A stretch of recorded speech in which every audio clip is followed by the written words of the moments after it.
Seigneur Père Céleste, nous te remercions pour l'étude de cette soirée. Nous te remercions parce que tu nous as amenés ensemble à cause de l'amour et l'intérêt que nous avons en étudiant ta parole. Nous prions que Seigneur, aujourd'hui, que l'étude de cette parole ne soit profitable et à tous au nom de Jésus. Papa, donne-nous la compréhension, donne-nous le désir, la consécration, être commis, être condamné et pouvoir en comprendre la parole et appliquer la parole dans nos cœurs au nom de Jésus. Bénis tout le monde en écoutant cette parole et en assimilant et en digérant sa parole. Merci parce que tu nous as écoutés. Au nom de Jésus, nous prions. Nous regardons dans Apocalypse chapitre 9. Et quand aujourd'hui nous venons à partir de Apocalypse 9, nous voyons la partie B de ces versets. Vous devez vous souvenir qu'à la fin du chapitre 8, ça veut dire à partir du verset 13, il y avait une annonce là-bas. Une annonce là-bas et il dit, j'ai écouté. Il dit, qu'est-ce qu'il a dit? Il dit, et j'ai regardé et j'ai entendu un ange volant à travers le milieu du ciel, disant d'une voix retentissante, malheur, malheur, malheur aux habitants de la terre à cause des autres voix de la trompette des 3 anges qui doivent encore sonner. Voyez, ça veut dire quoi? Ça veut dire qu'il y a 3 trompettes ici à sonner. Ils espèrent et qui fait espérer en chapitre 8. Et maintenant on étudie maintenant au chapitre 9. Ça veut dire que l'un des premiers, on a étudié le premier, maintenant c'est la deuxième trompette qui sera sonner. Et quand elle sera sonnée, il y aura un jugement terrifiant, un jugement qui est tellement effrayant et épouvantable.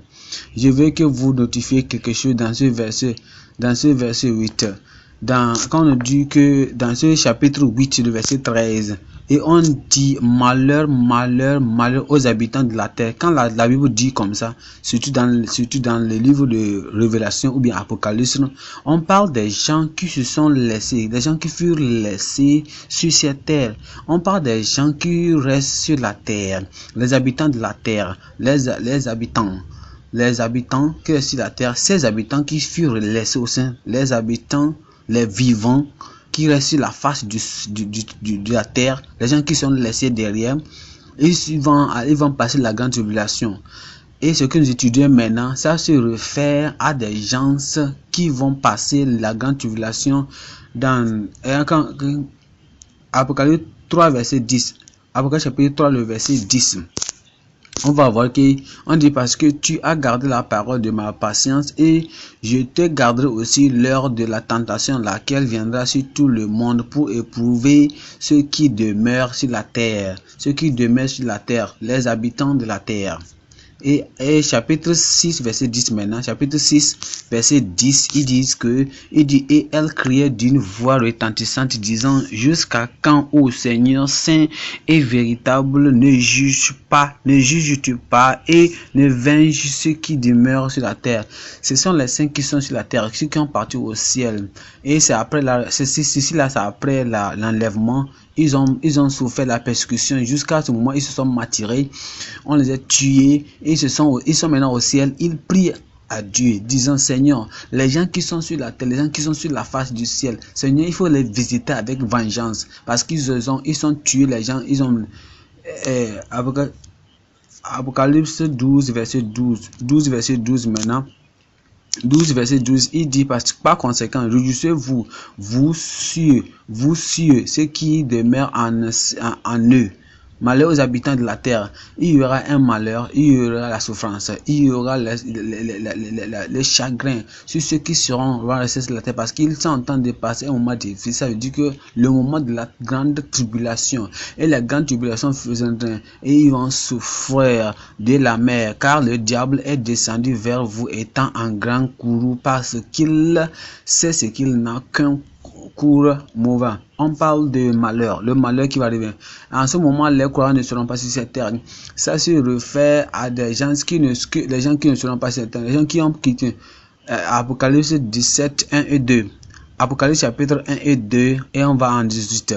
Et à la fin de l'un des 16 anges qui avait les 7 fioles, et me parla, me disant, viens ici et je te montrerai le jugement de la grande prostituée qui est assise sur de nombreuses eaux, avec laquelle les rois de la terre ont commis fornication, et les habitants de la terre ont été enivrés de vin de sa fornication. Les habitants de la terre, on le voit ici encore, ce sont des gens qui ont pris part à la cruauté, à l'éducation, à l'idolâtrie. Et quand l'église est fut enlevée, ces personnes-là vont rester sur cette terre-là pour pouvoir souffrir la grande tribulation. Le verset 8 maintenant.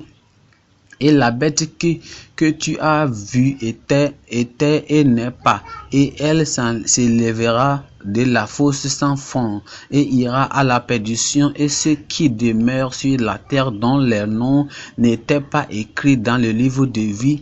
Ça veut dire que ceux qui sont sur la terre et vivent, souffrent de la grande tribulation. Ça veut dire que ces personnes n'ont pas eu leur nom écrit dans le livre de vie depuis la fondation du monde. Saint-Héros, lorsqu'ils regardent la bête et qui n'est pas cependant elle. Quand on regarde le verset 9 maintenant, on ne parle même pas maintenant des habitants, on ne parle même pas des chrétiens, des croyants, on ne parle pas des gens qui ont leur nom écrit dans le livre de vie. On parle en Apocalypse chapitre 9, le verset 13. C'est le texte que nous regardons maintenant. Apocalypse chapitre 9, verset 13 maintenant. C'est le texte que nous regardons maintenant aujourd'hui. Et le 6e ange sonnant, et j'ai entendu une voix depuis les 4 cornes de l'autel d'or qui était devant Dieu, disant au 6e ange qui avait la trompette, détache les 4 anges qui sont liés sur le grand fleuve Euphrate. Et les 4 anges furent détachés lorsqu'elle était préparée pour une heure, et un jour, et un mois, et une année, afin de tuer le tiers des hommes. Et le nombre de l'armée de cavaliers était 200 000 milliers. Et j'ai entendu leur nombre. Et ainsi je vis les chevaux dans la vision, et ceux qui étaient assis sur eux, ayant des cuirasses de feu, et d'hyacinthe, et de soufre. Et les têtes des chevaux étaient comme des têtes de lions, et hors de leur bouche sortait le feu, et de fumée, et de soudre. Et par ces trois, le tiers des étonnés fut tué, ça veut dire le feu, par le feu, et par la fumée, par le soufre, lequel soutient hors de leur bouche, et par leur pouvoir est leur bouche et leur queue, car leur queue était semblable à des serpents et avait des têtes, et par eux ils font vraiment du mal. Et le reste des hommes qui ne furent pas tués par les plaies ne repentirent cependant par des œuvres de leurs mains, et du fait qu'ils ne devraient pas adorer le diable et les idoles d'or, d'argent, de cuir, de pierre et de bois, lesquels ne peuvent ni voir, ni entendre, ni marcher. Ils ne se repentirent pas non plus de leur meurtre, ni de leur sorcellerie, ni de leur fornication, ni de leur vol. Qu'est-ce que nous regardons ici? On regarde ce qui aujourd'hui je parle de le titre de notre message aujourd'hui. Je mets le titre que la fureur ou bien la colère divine est épouvante sur la multitude non repentie.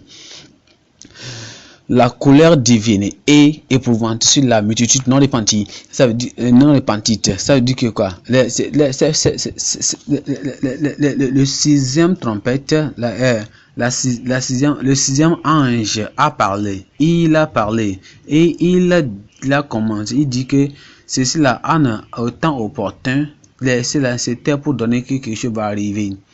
Et ils seront enlevés. Ça veut dire que les démons, tous seront laissés. Ils vont venir maintenant. Ils vont venir pour venir.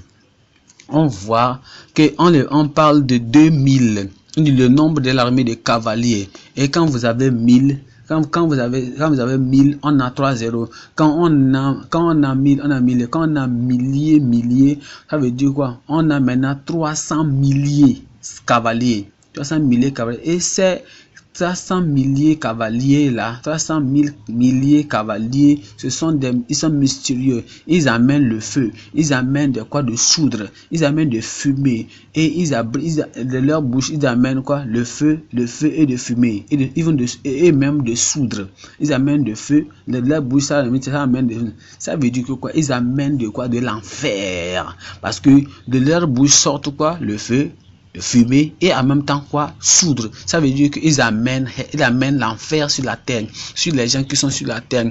Ils vont souffrir d'une manière terrible. Et ça veut dire que ils ont la puissance destructive. Ça veut dire que ça parle de la peculiarité de ces cavaliers. Ils sont comme, et ce n'est pas seulement la queue ordinaire, mais c'est que là était comme des serpents, et quand il pique quelqu'un, la personne va mourir. Et quand on vient à la fin de ce chapitre, on voit vraiment surprenant, on voit que ces cavaliers font des choses tellement mauvaises, ils détruisent beaucoup de choses. Mais la chose surprenante, c'est que ces personnes-là, vraiment, ils endurent sur leur cœur, malgré toutes ces souffrances.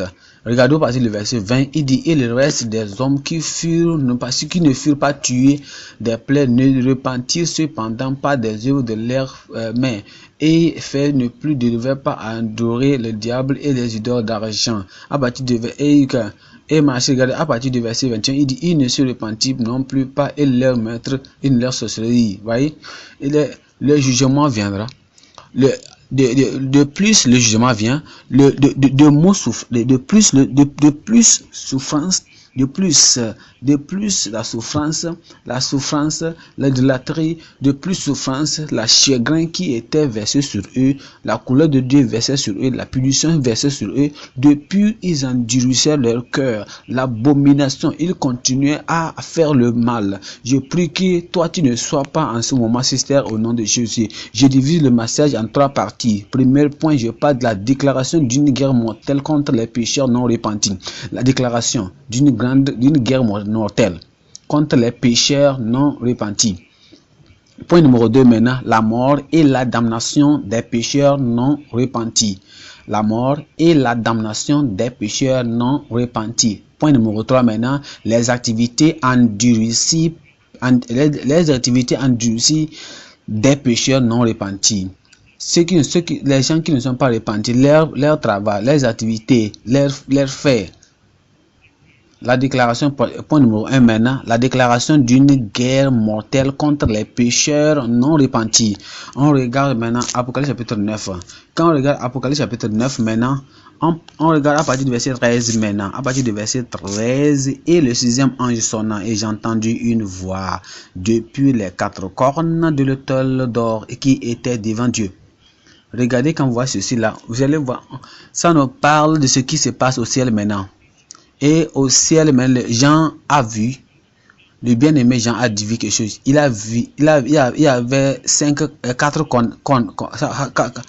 cornes. Et ces 4 cornes-là, ils sonnaient, et ces gens, 6 ans, ils sonnaient des trompettes. Et avec ces 4 cornes, ils avaient ces 4 cornes. Et ils sonnaient des trompettes. Il dit quelque chose. Et qu'est-ce qu'il disait? Et j'ai entendu, il dit quoi? Et il dit, disant aux saints, 4 ans, détache les cadres. Regardez quelque chose de même. On va voir que c'est à partir du verset 12 d'abord. On voit que ça veut dire que qu'il y a un malheur. On parle du deuxième malheur, parce qu'on dit malheur 3 fois. Ici, on ne parle du deuxième malheur. Si on parle ici du deuxième malheur, le deuxième malheur qui va venir arriver. Ça veut dire que le deuxième malheur est en train d'arriver. Après que les 6 anges ont sonné les trompettes, maintenant il y aura l'autel d'or, et il y aura une voix qui va venir de Dieu, devant l'autel de Dieu. Est-ce que vous avez une fois vu l'autel d'or? Vous avez une fois vu ça, l'autel d'or? Vous avez vu comment il va venir? Et cet autel-là, c'est l'autel des chrétiens. Vous voyez ça? C'est pourquoi en verset 13, on nous dit quoi? Le 6e ange sonna, et j'ai entendu une voix depuis les 4 cornes de l'autel d'or. Ça veut dire que c'est les saints qui sont avec Dieu. Les saints qui sont avec Dieu, les saints qui furent tués, sont martyrés sur cette terre, dans la persécution. Regardons Apocalypse 8, le verset 3, il dit: et un autre ange vint et se tint devant l'autel, ayant un accessoire d'or, et on lui donna beaucoup d'incense. C'est là où maintenant ça. Et on parle de, et aussi là-bas on parle de quoi? Et les prières de tous les saints sur l'autel d'or. Ce sont les prières des saints tués, les prières des sanctifiés qui sont tués. C'est eux maintenant qui sont en train de prier au ciel. Et ils prient. C'est la prière là qui vont auprès devant Dieu. Et ils prient. Et ils disent, c'est la raison que ce qui se passe maintenant, c'est la raison et c'est la réponse de ce qu'ils disent au ciel. Ce que les saints ont passé sur cette terre-là, la souffrance, ce qu'ils requestaient, ce qu'ils demandaient, ils demandaient de Dieu. Il dit Dieu, viens. Il dit Dieu, rends, revanche nos peines, nos souffrances, nos chagrins qu'on a souffert sur cette terre. Et la fumée de incendie qui venait avec les prières des saints monta devant Dieu et la main de l'ange. Ça veut dire qu'il y aura un jugement terrible sur les gens qui vont rester sur cette terre à ce moment-là. Et maintenant, vous voyez, il dit une autre chose, Apocalypse 9, 14 maintenant. 9, 14, il dit, disant au sixième ange qui avait la trompette, détache les 4 anges qui sont liés à sur le grand fleuve Euphrate. Vous voyez, il y avait certains anges qui furent détachés et qui furent liés. C'est parce que ça veut dire que s'il y a des anges qui sont liés, ça veut dire que ces anges ne sont pas bons. Ce sont des mauvais anges, ce sont des anges tués. Alors maintenant, on les a déliés maintenant. Et on les a déliés maintenant, détachés. On dit que ces anges étaient liés. Maintenant, on dit qu'ils étaient liés sur. Si vous lisez bien votre Bible, vous allez voir que la grande fleuve Euphrate a une grande histoire. Parce que la rivière, le fleuve Euphrate, c'était un lieu de souffrance, de torture. C'est là-bas où la première place où la vie fut, c'est sur cette fleuve Euphrate que la première tuerie, bien le premier meurtre fut commis. C'est là-bas que la première meurtre fut commis. Et c'est là-bas où que s'est passé. Et c'est là-bas où le péché d'une grande personne qui s'en a fait comme. Et depuis la civilisation, ça, il y a une cruelle anticipation de ce lieu. Il y avait beaucoup de problèmes et là-bas, c'est là-bas où le problème a commencé. Et c'est à ce lieu-là que les anges ont commencé à parler et ces gens chutés, ces gens méchants ont fui liés. Et ceux qui sont tachés, liés là-bas, attachés là-bas, c'est là-bas qu'ils furent détachés. Maintenant, qu'est-ce qui va se passer ici? Dieu dit, on dit qu'ici, ils seront détachés. Et ils vont détacher maintenant pour venir sur cette terre. Et quand vous pensez à ça, qu'est-ce qui va se passer en ce moment maintenant? On nous dit à partir du verset 15 maintenant que les 4 anges furent détachés, lesquels étaient préparés pour 1 heure, et 1 jour, et 1 mois, et 1 année, afin de tuer les tiers des hommes. Ça veut dire quoi? 1 heure, 1 jour, 1 mois, 1 année. Quand vous regardez votre calendrier, vous allez voir, on regarde d'abord quand vous regardez votre calendrier, d'abord nous voyons l'année, on regarde le mois, on regarde maintenant le jour, et nous regardons l'heure spécifique. Ça veut dire qu'il y a un moment dans la pensée de Dieu, dans le calendrier de Dieu, quand c'est ce deuxième malheur, quand cette deuxième tempête sera sonnée, et quand ça sera, et Dieu a rédigé ça, Dieu, sur son calendrier, il dit qu'il y a un mois, il y a un jour, il y a une année, que ceci-là va arriver. On ne connaît pas ce jour, on ne connaît pas ce jour-là, on ne connaît pas cette année, on ne connaît pas cette heure-là, on ne connaît pas le mois-là. Et c'est pourquoi Habakkuk a dit ceci là. Habakkuk a dit ça. Habakkuk a dit ça. Il a dit qu'il y a un jour qui va arriver. Habakkuk chapitre 2, le verset 2. Habakkuk chapitre 2, le verset 2, il dit: et le Seigneur me répondit et dit: écris la vision et dresse-la clairement sur les tablettes, afin que celui qui la lit puisse courir. Écoutez là. Arrêtez-vous là et écoutez ceci. C'est ce que Jean est en train de faire. Il écrit maintenant cette vision. Il écrit la vision du Christ glorifié, la majesté et la magnitude de Christ. Il dit, regardez comment glorieux Christ se présente. Regardez comment Christ est exalté. Pourquoi ne pas l'avoir comme votre Seigneur sauveur personnel? Pourquoi avoir et il nous donne la révélation de ce Christ. Il dit, celui qui a les oreilles, qui entend ce que l'Esprit dit aux églises. Et Jean, le bien-aimé, a fait vraiment éclairci. Il a dit en chapitre 4 et 5, il a parlé du ciel, il a parlé du Fils de l'homme, du Dieu, du trône de Dieu, la beauté du ciel. Et il a invité tout le monde. Et il dit que celui qui lit, pour qu'il prenne une décision, et il fait une action, et il commence maintenant à partir du chapitre 6, et il dit maintenant quelque chose va se passer, que ce sera terrible, et il dit ça vivement, que clairement, que les tournements, les souffrances, les chagrins, les peines, tout ce qui sont la mort, les pestilences, toute la pandémie, tout ce qui va se passer à la grande tribulation, il écrit ça. Pourquoi? Il écrit ça clairement, il écrit ça vivement, il écrit ça que celui qui écoute, qui lit, peut courir, qui peut courir de ça, qui peut fuir de ça, il peut fuir de ces choses qui vont venir, fuir des choses que Dieu est contre, fuir des choses à Dieu et aller à Dieu pour et dire de Dieu mon rocher. Habakkuk chapitre 2, le verset 2, il dit, le Seigneur me répondit, me dit, écris la vision et dresse là clairement sur les tablettes. C'est ce que Jean disait en Apocalypse, chapitre 9, verset 9, verset.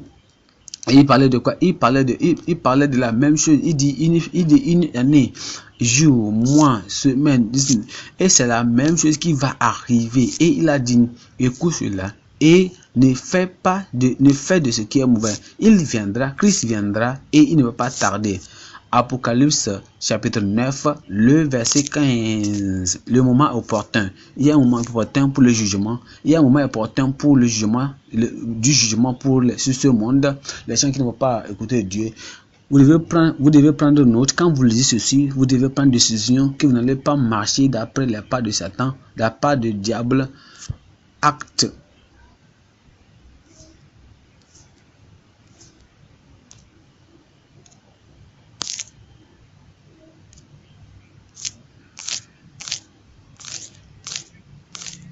Acte 17, 30-31, et Dieu a fermé les yeux pendant 7 ans d'ignorance. Maintenant, il a commandé à tous les hommes de se repentir. Verset 31, et parce qu'il a déterminé un jour dans lequel il jugera le monde dans la droiture, pour ce qu'il a ordonné, duquel il a donné la certitude à tous les hommes en ce qu'il a ressuscité d'entre eux. Il dit, il y a un jour, il y a un mois, il y a un mois, il y a un an, une année, il y a une heure, qu'il viendra. C'est la raison qu'il a dit que tous ceux qui vivent dans le péché, ils doivent se repentir, parce qu'il a appointé un Dieu, il a décidé un Dieu, il a souligné un Dieu, un jour qu'il va juger le monde. Et ce jour-là, il va juger, parce qu'il a déterminé un jour dans lequel il jugera le monde dans la droiture, et par cet homme qu'il a ordonné, duquel il a donné la certitude de tous les hommes en ce qu'il a ressuscité d'entre les morts. Mon frère, mes soeurs là-bas, si tu n'es pas né de nouveau, c'est le moment d'être né de nouveau, parce qu'un jour arrivera, le jugement de Dieu viendra. Apocalypse chapitre 9, Apocalypse chapitre 9, verset 15. 9, verset 15 maintenant, David, à partir du verset B, 9, verset 15, et Dieu vous rappelle qu'il dit que quoi? Il dit une armée afin de tuer les tiers des hommes. Voilà, c'est la grande, dans la chronologie de Dieu, de l'emploi du temps de Dieu, ça n'est pas encore arrivé, dans notre étude maintenant ici, on voit la destruction et la mort, la dévastation de beaucoup de petites personnes, beaucoup de personnes. On parle de beaucoup de milliers de personnes, et des milliards de personnes qui vont mourir. Je veux vous rappeler que celui-là, on regarde à chapitre 6, verset 8. 6, verset 8 maintenant, d'Apocalypse. On dit, et je regardais, et voici un cheval blême, et celui qui était assis sur lui était la mort, et l'enfer le suivit. C'est le commencement de la dévastation, c'est le commencement de la souffrance, c'est le commencement de chagrin. On dit que c'est le moment que le premier est venu, c'était la première bête. Deuxième, c'était la guerre. Troisième est venu, c'était la peste, c'était la pestémie, la pestilence, et c'était la pandémie, c'était les maladies, et c'était l'enfer, c'était l'amour, et c'est comme ça. Ils sont venus pour détruire tous. Il dit le pouvoir de donner sur la carte de la terre pour tuer par l'épée, par la faim et par la mort et par les bêtes. 8, 10 maintenant. 8, 10 maintenant. 8, 10. 8, 10 et 11. Apocalypse. 8, 10 et 11. 8, 10 et 11. Et le troisième ange sonna et tomba du ciel une grande étoile brûlante comme si c'était une lampe, et elle tomba sur les tiers des rivières et sur les sortes des eaux. Et le nom de l'étoile est appelé armoise, parce que l'eau est devenue, parce que et les tiers des eaux deviennent armoise, et beaucoup d'hommes moururent. Il dit beaucoup de personnes moururent, beaucoup de personnes meurent. Ils moururent, beaucoup de personnes moururent, beaucoup d'hommes moururent. Regardez verset 15 maintenant, verset 15 d'Apocalypse 9, verset 15 de verset 9. Il dit maintenant que et un jour et un mois, ça veut dire que et tu le tiers des hommes. Et voilà, s'il y a le tiers des hommes die. Si un tiers die, ça veut dire qu'il reste quoi? Il reste 3 tiers. Maintenant, une autre tiers maintenant meurt. Ça veut dire quoi? On a maintenant surtout 2 sur 2. Ça veut dire 2 tiers, another 2. Mais ça veut dire que quoi? Ça veut dire que on a surtout 2. Ça veut dire que à chaque fléau, il y aura quelqu'un qui va mourir. Dans chaque famille, il y aura un mort. Dans chaque famille, il y aura un mort. Dans chaque famille, il y aura un mort. Dans chaque famille, dans chaque clan, dans chaque communauté. Ça veut dire que quoi? Ça veut dire qu'il y aura chaque moment. Et ça va continuer comme ça. Et les fléaux, ce ne sera pas une seule fois. Ce sera 2 fois, 3 fois, 4 fois. Et les fléaux viennent. C'est pourquoi nous vous exhortons en vous disant que ne sois pas si certain en ce moment-là. Parce que ce sera un moment tellement redoutable. C'est un temps tellement épouvant, vraiment tellement féreux, tellement que Dieu va juger ce moment. Dieu va juger ce monde-là dans une manière tellement d'une manière tellement différente. Deutéronome 32, 35 ans. Deutéronome 32, 35 maintenant. Deutéronome 32, 35, il dit Dieu va juger. Dans deux sentiers, à moi m'appartient la vengeance, ainsi que la rétribution, leurs pieds glisseront au pied arrêté.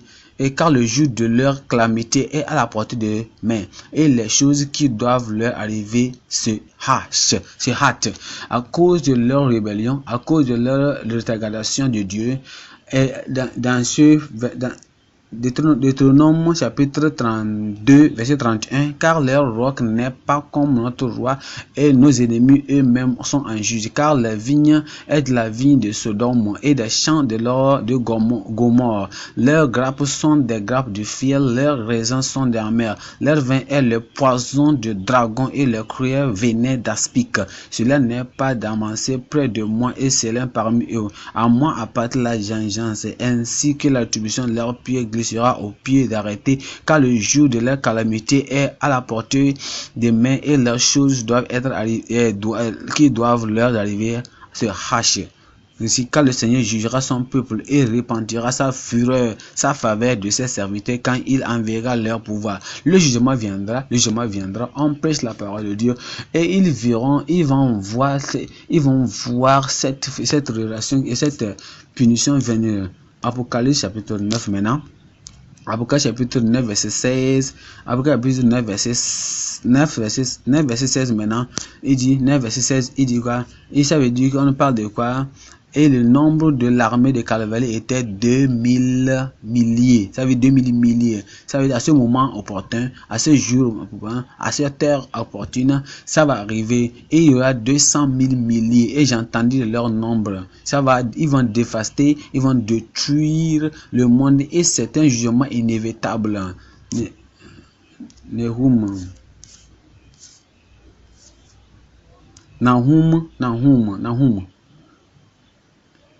Et Nahum 1, verset 2, il dit: Dieu est jaloux et le Seigneur se venge. Le Seigneur se venge et il est furieux. Le Seigneur se vengera de ses adversaires et il réserve sa colère pour ses ennemis.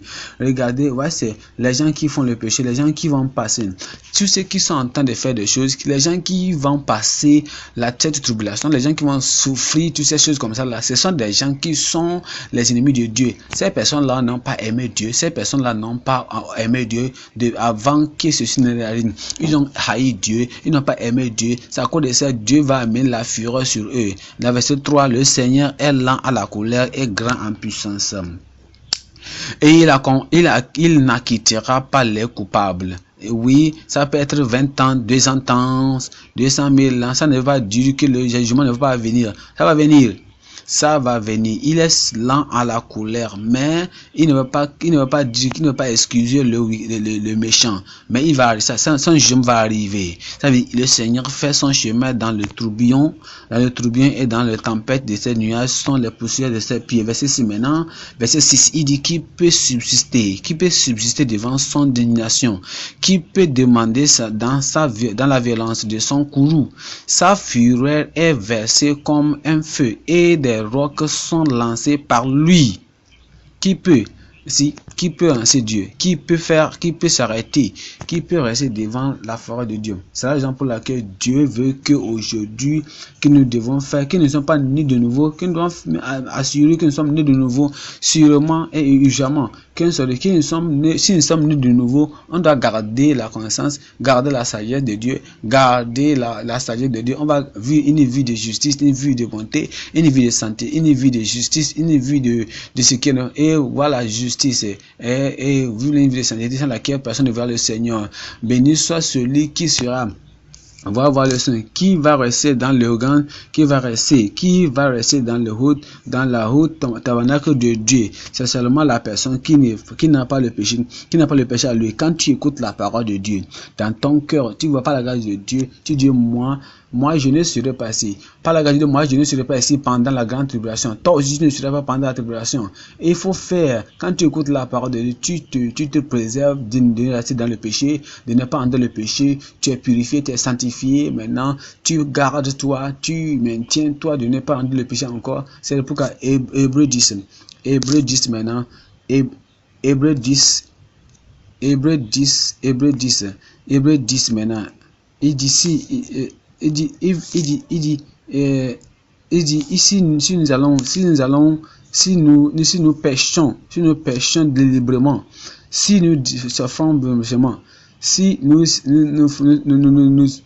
péchons délibérément, il n'y a pas encore quoi, il n'y a plus encore d'atonement, il n'y a plus de pardon pour nous encore. Si vous allez devenir à Dieu, c'est pourquoi on dit à partir du verset 26, il dit: car si nous péchons volontairement, après que nous avons reçu la connaissance de la vérité, il ne reste aucun sacrifice pour les péchés. Maintenant que nous avons connu la connaissance, on a connu la connaissance de la vérité, il ne reste plus de sacrifice pour les péchés, mais une certaine entente effrayante du jugement et une indignation enflammée qui dévorera les adversaires. Celui qui méprisait la loi de Moïse mourrait sans miséricorde par 2 ou 3 témoins. D'une pétition combien de plus douloureux supposerez-vous sera-t-il considéré digne celui qui a piétiné le Fils de Dieu et qui a estimé le sang de l'alliance? Quand il a rétrogradé, l'Éternel est venu, Dieu est venu avec lui. Il a demandé: pourquoi tu te détaches de moi? Et qu'est-ce qu'il a fait? Il a poussé et il a marché sur lui, mais il a piétiné, par lequel il a été sanctifié comme une chose profane et qu'il a agi avec malignité envers l'esprit de grâce. Il fut sanctifié comme il avait été sanctifié.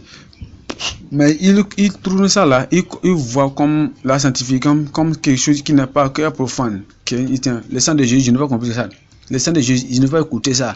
Il dit, si tu as fait ça comme ça, que l'esprit de Dieu, que tu as écouté avant, tu as écouté la parole de Dieu, tu t'es regardé, et tu ne veux plus écouter de ça maintenant, tu prends la chose là comme profane. Il dit, il agit des malinités envers l'esprit de Dieu, car ils nous connaissent. Il dit, une chose vraiment épouvante que nous devons éviter.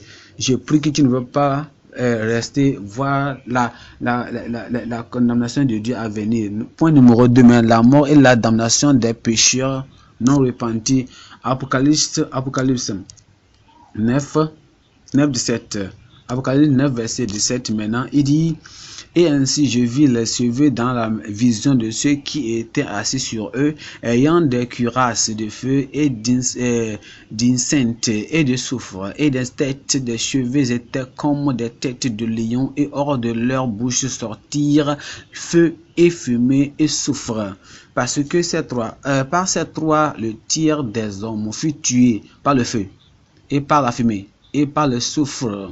Par le soufre, desquels sortirent hors de leur bouche, car leur pouvoir était dans leur bouche, et leur queue, car leur queue était semblable à des serpents, et ils avaient des têtes, et par elles font vraiment mal.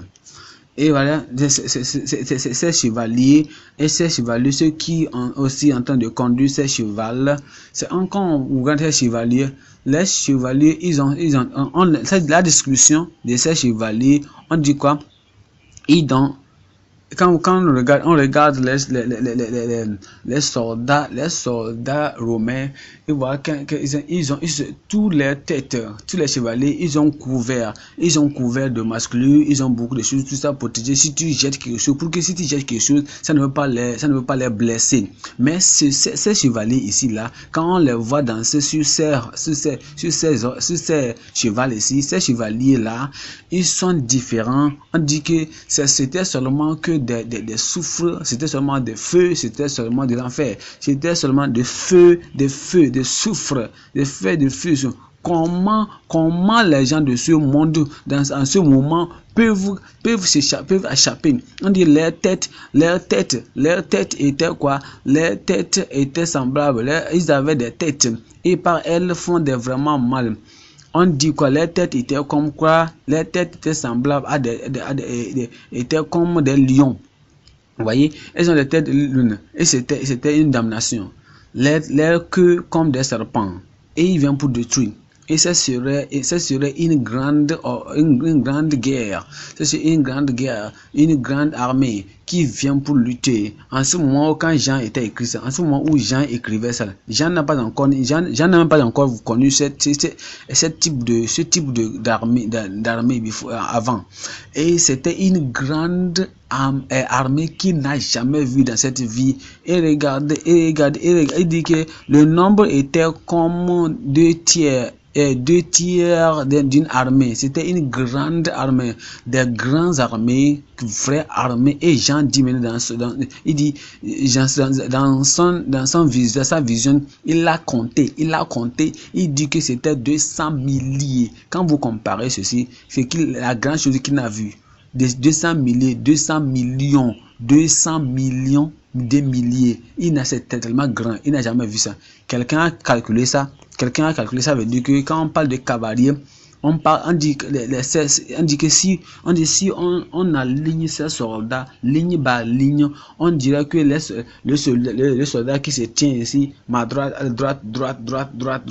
il serait tellement long. Et vraiment, quand vous regardez, on dit leur longueur, ils vont faire la question de 87 km, c'est ça que ça va occuper. Et tout de ces 200 000 milliers de soldats, ça veut dire que Dieu va amener quoi? La mort, la destruction au travers ces chevaliers. ces cavaliers. La seule prière que tu peux prier, la seule chose que nous prions, nous lisons de ça, mais nous n'allons pas expérimenter ça. Nous allons entendre ça, mais nous n'allons pas passer, nous n'allons pas voir ça.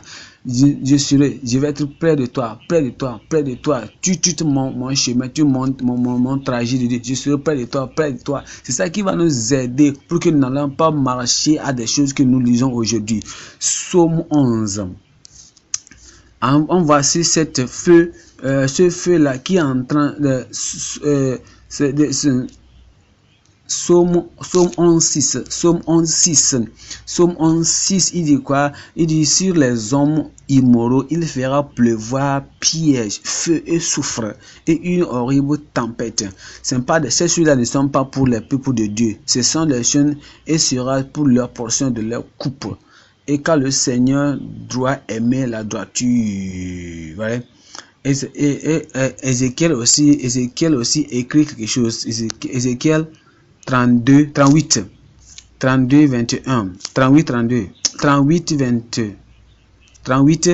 verset 21 et 22. Ézéchiel 38, verset 21 et 22. Et j'appellerai contre lui l'épée sur toutes mes montagnes, dit le Seigneur Dieu. L'épée de chaque homme sera contre son frère. Ça serait tellement terrible. Et je plaiderai contre lui par la pestilence et par le sang. Et je ferai pleuvoir sur lui, sur ses bandes et sur les nombreux peuples qui seront avec lui une plaie torrentielle, des pierres, des grêles et du feu et du soufre. Vous voyez, et quand vous allez voir, même les prophètes du temps, ils ont prophétisé ça. Ils ont dit ces choses vont arriver. Et quand nous regardons ce que nous avons lu dans Apocalypse chapitre 9, maintenant, vous allez voir qu'il y a un grand jugement qui va venir sur le peuple de Dieu. Et comment ils ont, Ésaïe 5, comment le Seigneur a révélé ça. Ésaïe 5, 25. Ésaïe 5 et 5, regardez comment Ésaïe a aussi révélé ça. Ésaïe 5 verset 25, il dit c'est pourquoi le courroux du Seigneur s'est embrassé contre le peuple, contre son peuple, et il a entendu la mer sur lui, il a frappé, et les collins ont tremblé, et leurs cadavres ont été déchirés. On parle de quoi? On parle des cadavres, on parle des cavaliers que nous avons lus au lieu des roues. Malgré tout cela, son courroux n'est pas détourné, mais sa main est encore tendue, et il enlèvera une bannière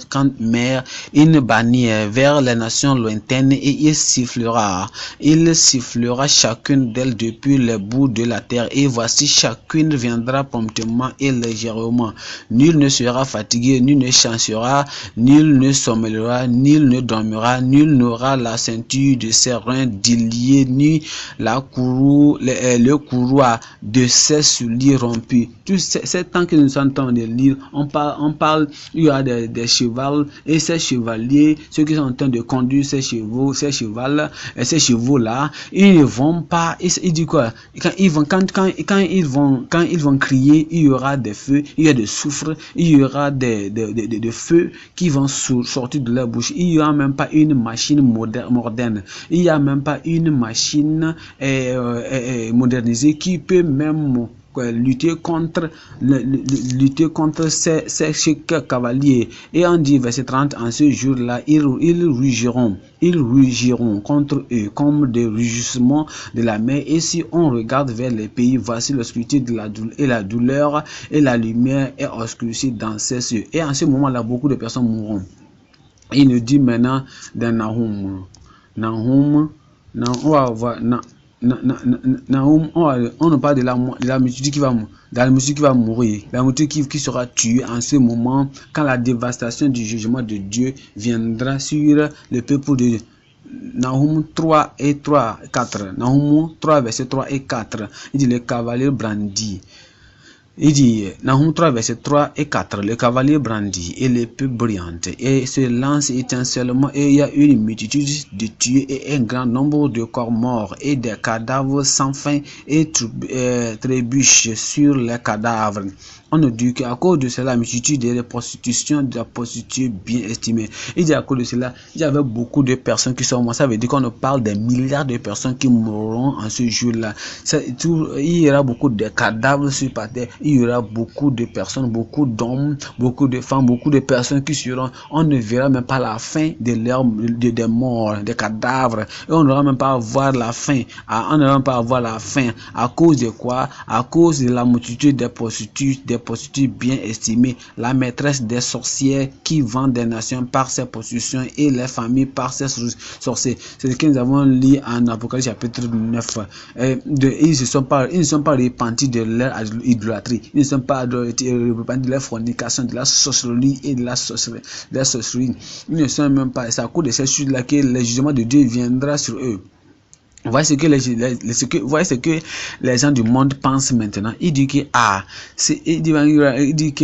en ce moment, il y avait le premier fléau fut lancé, deuxième fléau fut lancé, il y avait la famine, il y avait la faim. Il dit on a vu au moins, c'est mieux, on a vu beaucoup de choses, on a vu la souffrance. C'est que une autre chose va aller, une autre chose va se, et en même temps que la deuxième trompette sonnera, l'autre trompette sonnera, et ils vont vivre des choses pires qu'ils ont vues. Ils vont voir l'ange de Dieu qui va se voler sur la terre, au ciel, disant malheur, malheur, malheur, malheur aux habitants, à toutes choses. Et il est dit que vous allez payer, vous êtes en train de payer les prix pour la raison pour laquelle vous avez rejeté Jésus, vous avez rejeté le Sauveur, et la raison vous avez vécu, vous avez vécu dans le péché, et c'est la souffrance, le prix sera tellement grand. Regardant Amos 5. Amos 5, vous allez voir ce qu'on nous parle de l'augmentation de ce qui va arriver. Amos 5, verset 18. Amos 5, verset 18, maintenant, il dit malheur à ceux qui désirent le jour du Seigneur. Quand on parle du jour du Seigneur, on parle le jour de son jugement, le jour du jugement, le jour de sa fureur sur ce monde. Et c'est un jour, c'est pas un jour qui fait, c'est pas un jour qui est un jour, mais c'est un jour, c'est une période de 7 ans.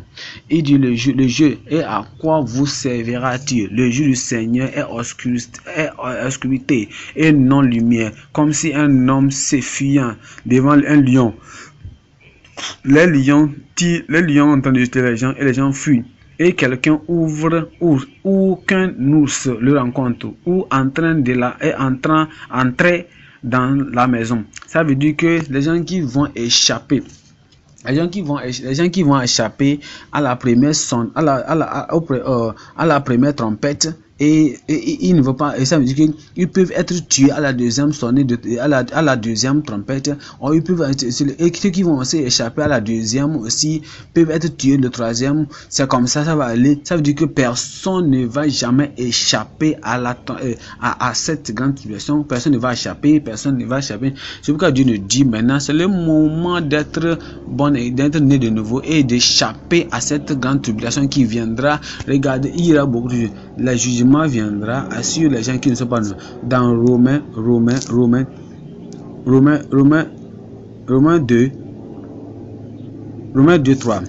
2, 3 maintenant. Et penses-tu ceci, ô homme, qui juge ceux qui font de telles choses et qui fait de même, et que tu échapperas au jugement de Dieu?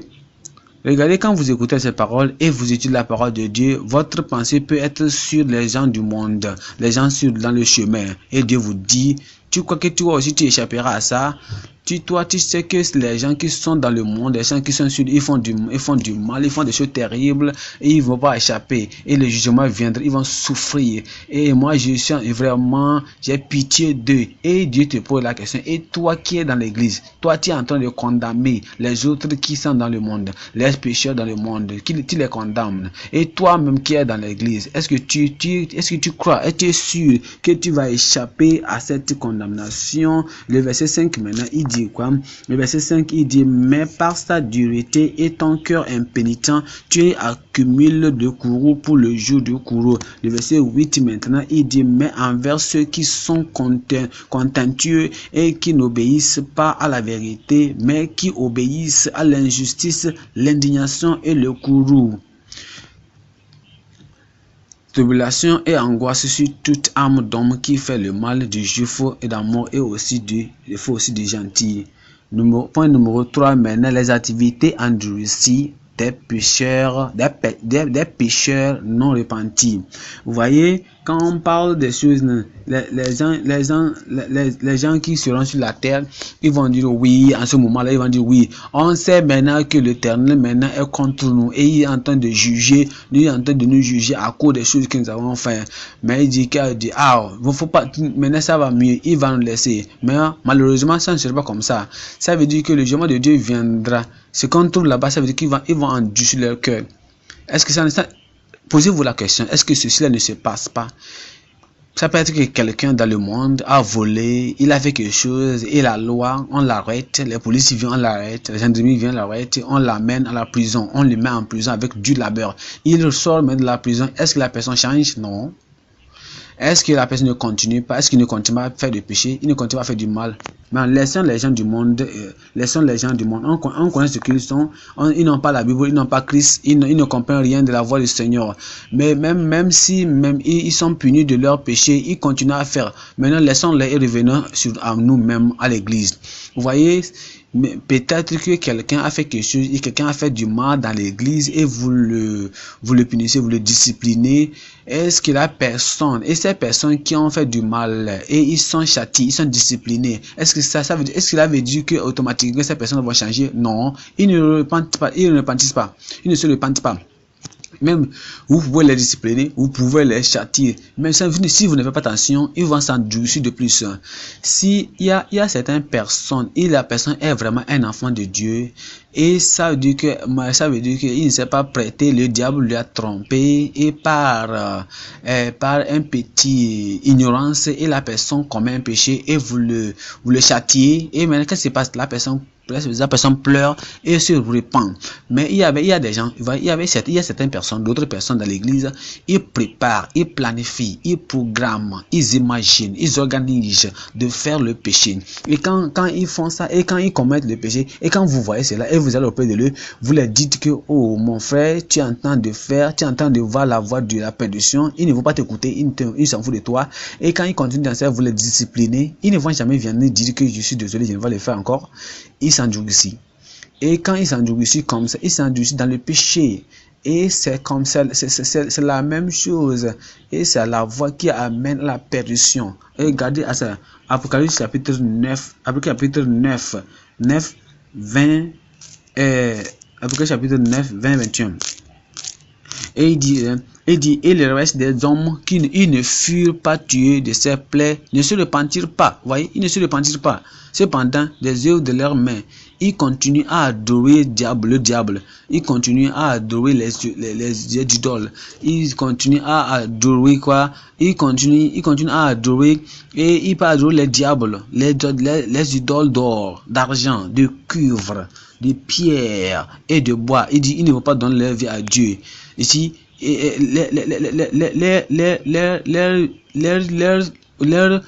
certaines personnes, leur adoration à des ivoires, adoration des étincelles, adoration de l'argent, de cuir, de pierre, de bois.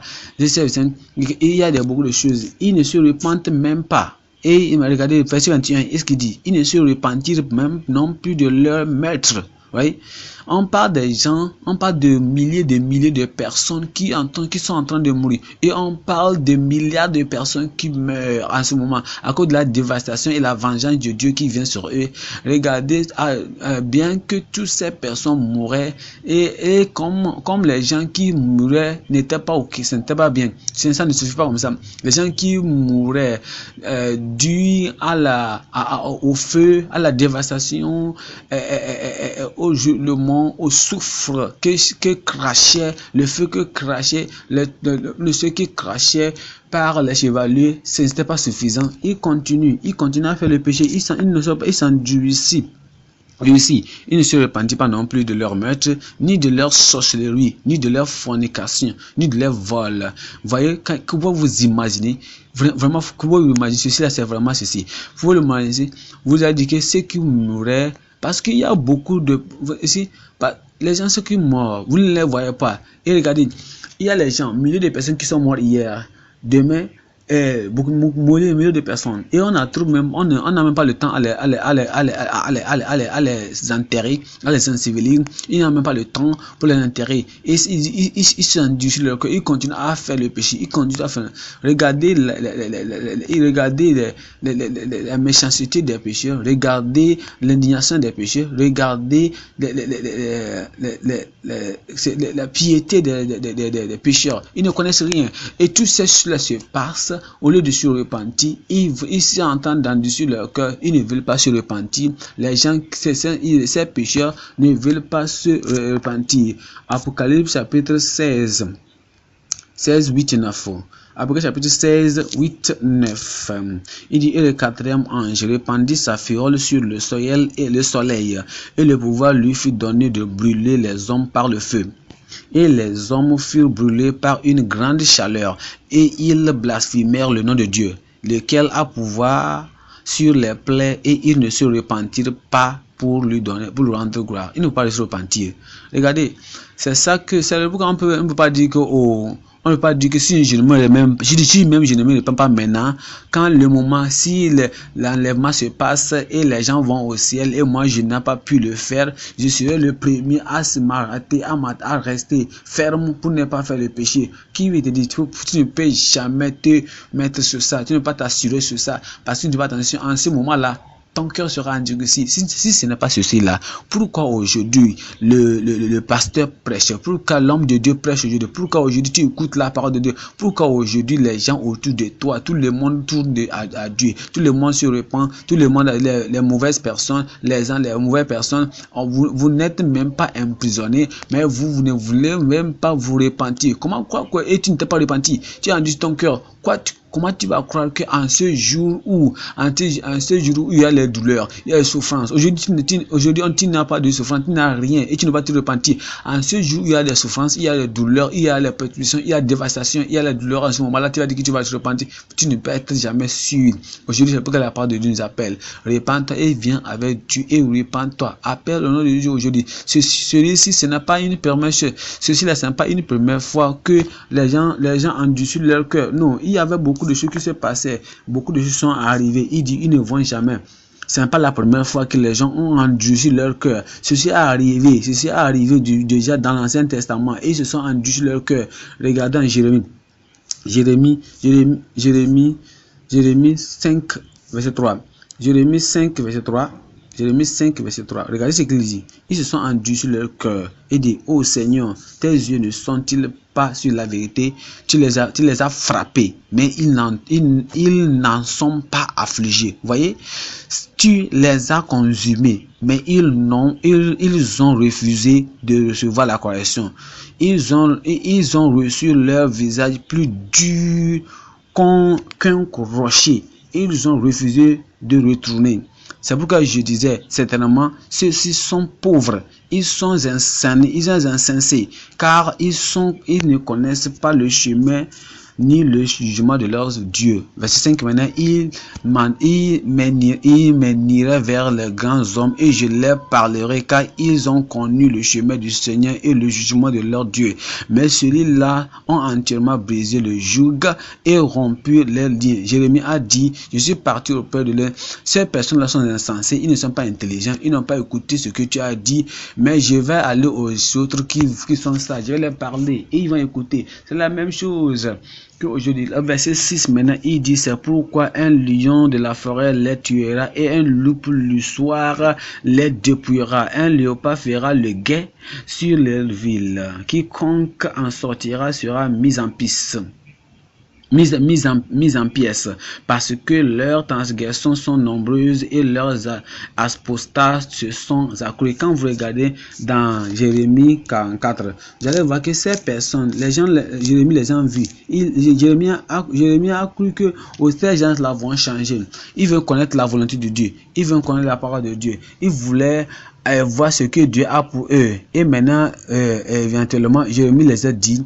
Il dit, regardez, Jérémie 44, verset 6. Jérémie 44, verset 6. Maintenant, il dit quoi? Il dit, c'est pourquoi ma fureur et mon courroux ont été versés. Et ils ont embrassé les rues de Juda et les rues de Jérusalem. Et elles sont dévastées et ravagées comme cela est aujourd'hui. C'est pourquoi, maintenant, ainsi dit le Seigneur, le Dieu des armées, le Dieu d'Israël. Pourquoi commettez-vous ce grand mal contre vos âmes et en vous faisant retrancher du milieu du Juda? Si vous avez fait si vous avez péché contre Dieu, ça veut dire que vous avez aussi péché contre vous-même. Il y a des gens qui vont aussi transporter, ils vont voir la souffrance de tout ce qu'ils commettent. Et hommes et femmes, enfants et celui qui tête pour n'avoir aucun reste, en ce qui ne pouvait provoquer. Verset 8 maintenant, en ce qui vous provoquez à la colère par les œuvres de vos mains et en brûlant de l'encens et à d'autres dieux dans le pays d'Égypte, auquel vous êtes venus pour y demeurer, afin que vous soyez retranchés et que vous soyez une malédiction et un reproche parmi toutes les nations de la terre.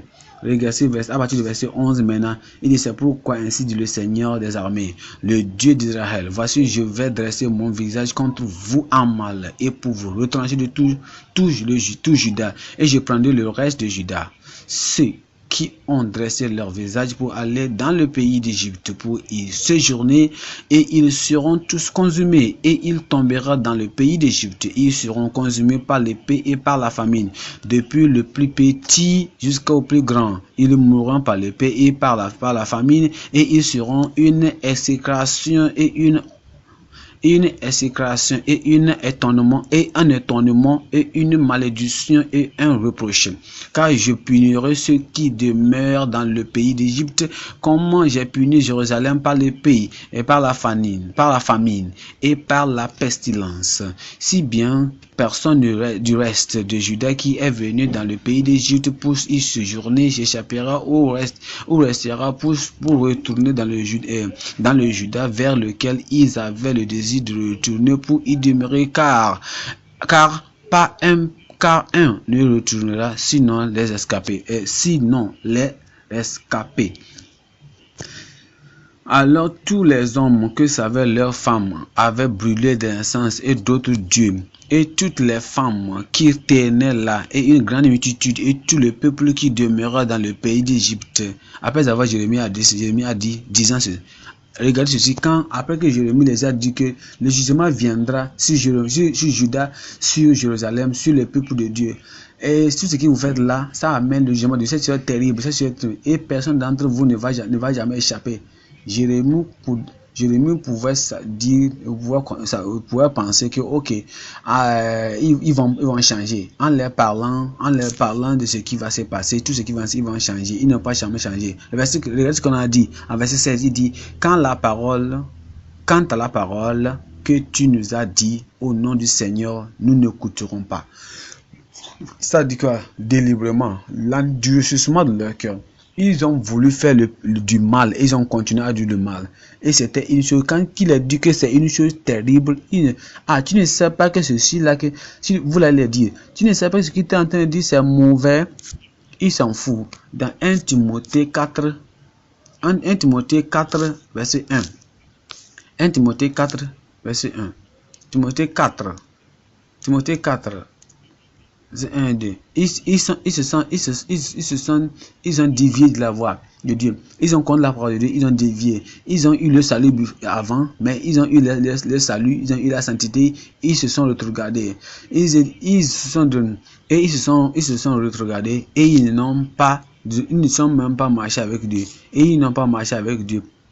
Ils ne sont pas marchés avec Dieu. Ils ont fini. Ils n'ont pas marché avec Dieu. et vous les dites, oh frère, je sais, oh frère, ah tu ne connais pas ceci là, il dit, dégage-toi de moi. Ah tu ne te repens pas, non, regarde, dégage-toi de moi, je m'en fous. Et, ah tu ne sais pas que les pécheurs, personne des pécheurs ne va pas aller au ciel, il dit, dégage-toi. Tu crois que moi je crois, tu crois que moi je crains l'enfer. C'est comme ça la personne va te dire. C'est comme ça va te dire. Tu crois que moi je crains l'enfer? Je crois que moi je crains l'enfer? Non. Comment, quand ça va arriver, ils s'endurcissent leur cœur.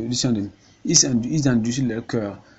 Un jour va arriver, Dieu va verser sa colère. Si maintenant, si vous voulez vivre une vie de mensonge, allez-y et continuez à commettre ça.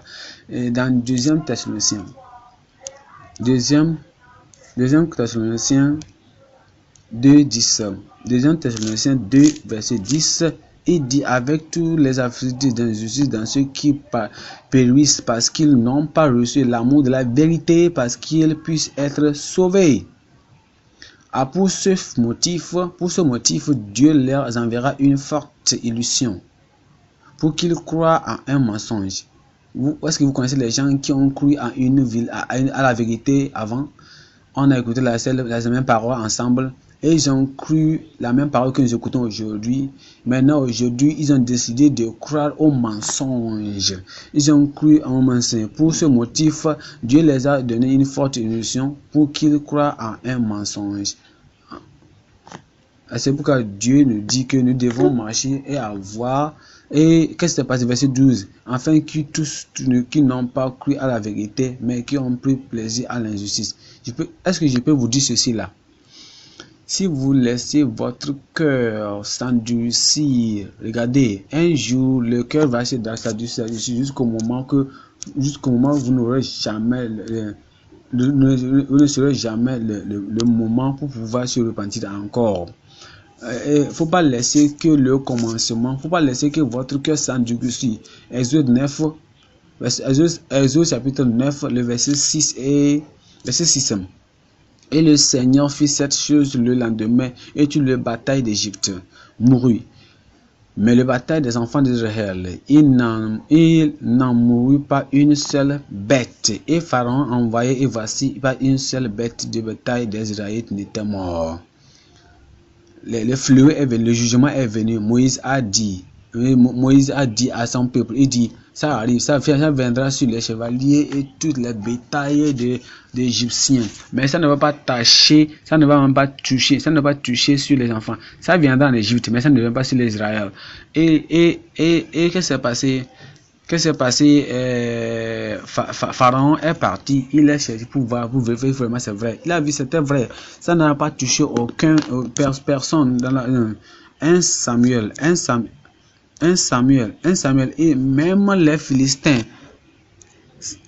1 Samuel chapitre 6 verset 6 maintenant. Ils se sont endurcis leur cœur, comme Pharaon avait dit. Et verset 6 maintenant dit, et pourquoi endurcissez-vous vos cœurs, comme les Égyptiens et Pharaon endurcissent leur cœur? Pourquoi dois-tu endurcir ton cœur? Pourquoi dois-tu endurcir ton cœur comme Pharaon a fait, comme les Égyptiens l'ont fait? Pourquoi dois-tu endurcir votre cœur? Et ils n'ont pas laissé le peuple aller. Et après qu'ils ont, on nous a dit aussi dans Job 9, maintenant la 9 verset 4, le jugement vient. Job 9, 4. Et il est sage de cœur et puissant en vigueur, qui s'est endurci contre lui et a prospéré. Demande toi-même, pose-toi la question. Est-ce que tu t'es endurci ton cœur contre Dieu, contre la parole de Dieu, contre le commandement de Dieu, contre l'enseignement de la vérité de Dieu?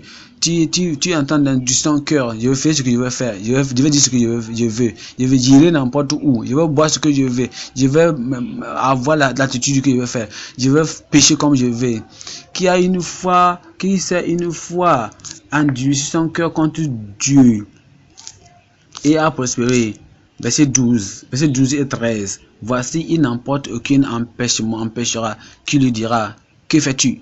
Si Dieu ne retire pas mon courroux, les orgueils qui viennent au secours s'abaissent sur lui. Les gens qui vous encouragent à faire du mal, quand Dieu commence à mettre son jugement sur eux, personne ne va sortir. Proverbe 28. Personne ne va pas vous sauver de sa main.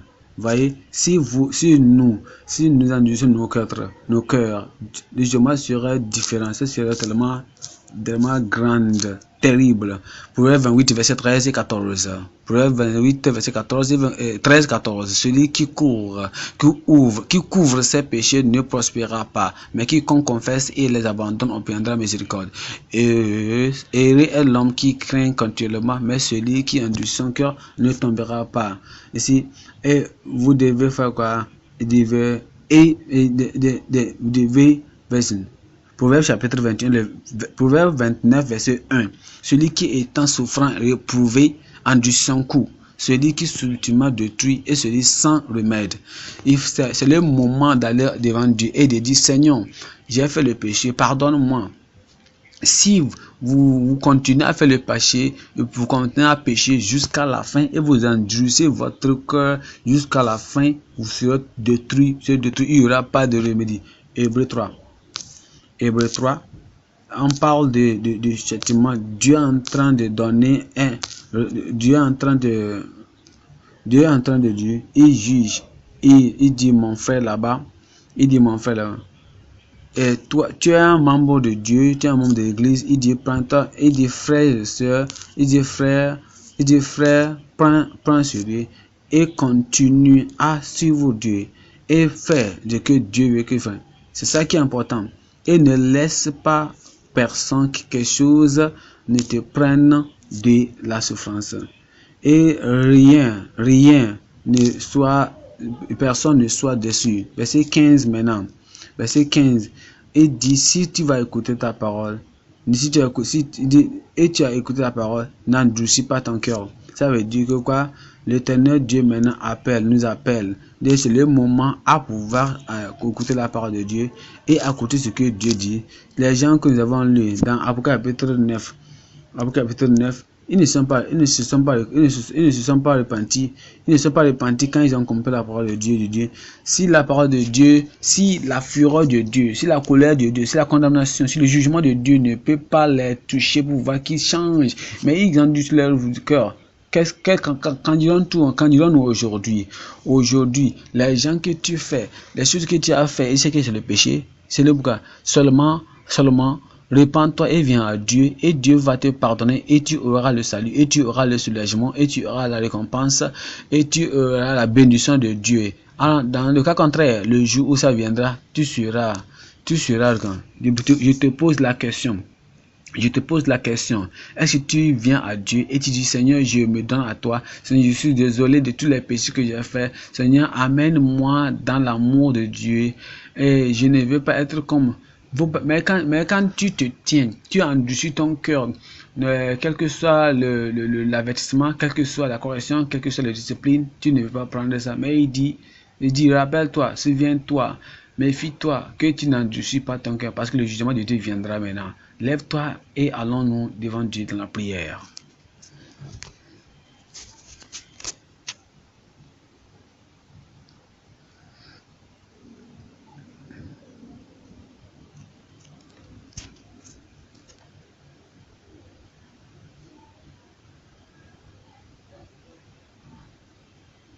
Appelle le nom de Dieu maintenant.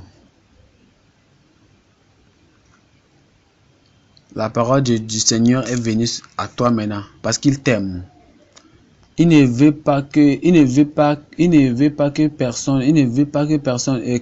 quelqu'un périsse. Quand vas-tu donner à Dieu? Quand vas-tu rendre à Dieu? Quand tu seras sauvé? Quand seras-tu sauvé? Maintenant, Christ est en train de supplier, il dit: viens. Quand nous aussi nous prions pour toi, viens, pécheur, viens. C'est le moment de la miséricorde de Dieu. La grande tribulation n'a pas encore commencé.